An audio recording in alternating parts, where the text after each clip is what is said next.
안녕하십니까. 현장중심 보상TV 박재병입니다. 오늘은 군위군 군위 옆 내량이란 곳에 나와 있습니다. 이곳은 지금 도시계획시설 도로가 이제 저기서부터 이렇게 해서 이제 개설될 예정이라고 합니다. 여기 보시면 깃발 보이시죠? 저쪽에도 있고 저기도 있고 쭉 있습니다.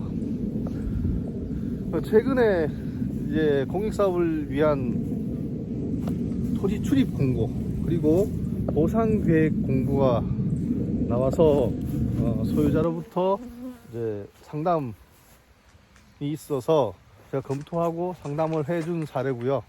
앞으로 감정평가가 이루어지고 보상이 이루어진다면 정당한 보상을 위해서 제가 노력을 해야 되겠죠. 이곳은 검토해야 될 게 아직까지 사업 인정고시가 안 났다는 겁니다.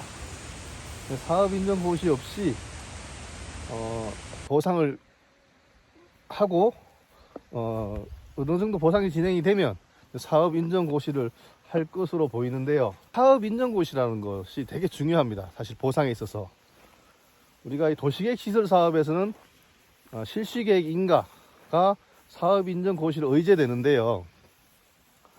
이게 왜 중요하냐면 사업인정고시라는 것이 결국은 땅을 팔아라 말아라 협의가 안 되었을 때 이런 도로 사업하는 데 있어서 일부 협의가 안 된다고 해서 땅을 다 사놓고 진행을 하지 않는다면 좀 문제가 크겠죠. 그래서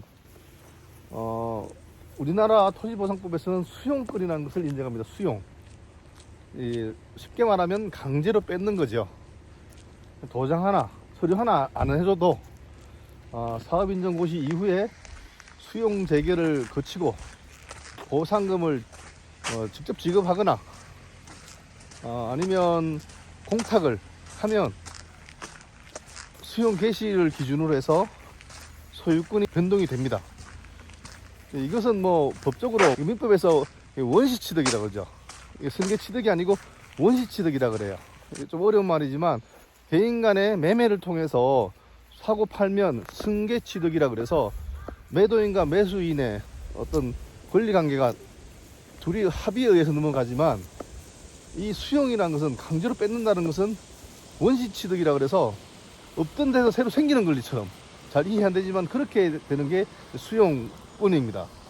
그러다 보니까 이제 그 관계에서 문제가 다양하게 또 일어날 수 있는데 일단은 우리 보통 토지 소유자들이 이해를 못하는 것이 뭐냐면 내가 도장 하나 안 찍었는데 소유권이 넘어가 있다는 거. 그리고 나중에 뭐 갑자기 건물 인도 소송이나 토지 인도 소송 소장이 날라와서 갑자기 채무자가 되는 거예요. 이해 안 되죠, 보통 분들은. 그렇지만 이게 가장 무서운 게 가장 보상에 있어서 수용권이라는 겁니다. 그런데 이곳은 아직까지 사업인정고시가 의제되는 실시계획고시가 나지 않았기 때문에 당장은 수용을 못하지만 결국은 군이나 사업시행자가 사업을 진행하기 위해서는 결국은 실시계획 인가를 받고 수용 재결 신청을 해서 수용 재결을 득한 후에 보상금을 공탁하고 결국은 토지 인도나 건물 인도를 청구하게 될 겁니다.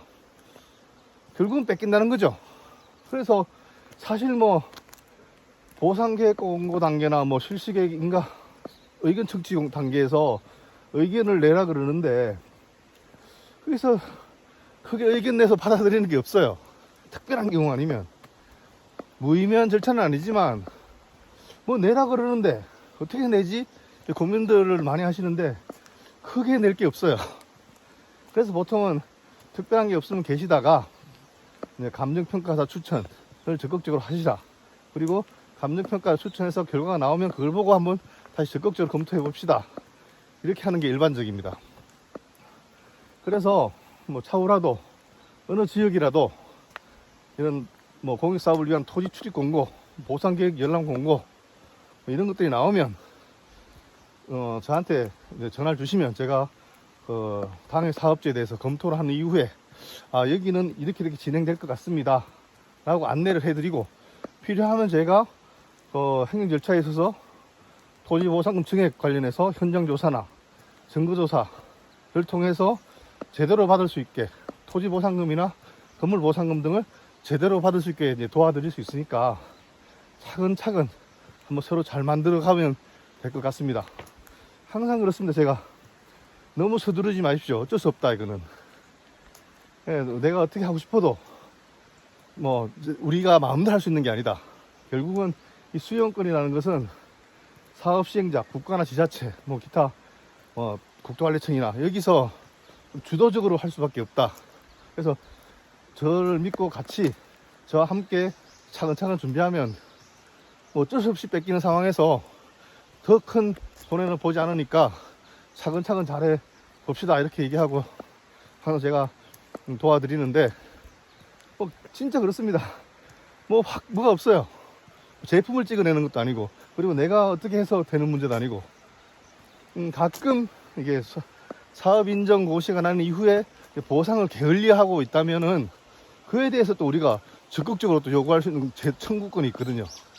그런 것들은 또 검토해서 적극적으로 할 때는 할 수 있고, 그러니까 결국은 제대로 아는 사람이 처음부터 끝까지 같이 훑어본다면 뭐 그렇게 안 힘들 겁니다. 결국에 빼앗기는 마당에 그냥 남들이 뭐 가만히 있어도 된다 하더라, 그거 뭐 달라지겠나 이렇게 얘기하지만 그건 그 사람의 한계죠. 뭐 그 사람 말 틀린 것도 아니에요. 결론은 맞을 수 있지만 그냥 눈 가리고 따라간다면은 억울하지 않을까요? 그래서 저희가 있는 겁니다. 저희가 한다고 해서 뭐 변호사님들은 모르겠지만 행정사나 저희가 한다고 해서 뭐 없던 게 생기고 뭐 100이 200이 되고 300이 되지는 않습니다. 그런데 함께 같이 찾아보고 고민하면 더 나은 결과, 손해는 안 보는 결과가 있을 수 있어서 같이 한번 해보시자 이 얘기입니다. 예. 궁금하신 게 있으면 연락을 주십시오. 뭐 무조건 뭐 진행하자고는 안 합니다. 서로 합리적인 선에서 필요한 경우에 도와드리니까 꼭 차근차근 해보시고 연락도 주시고 잘 만들어 보시죠. 감사합니다.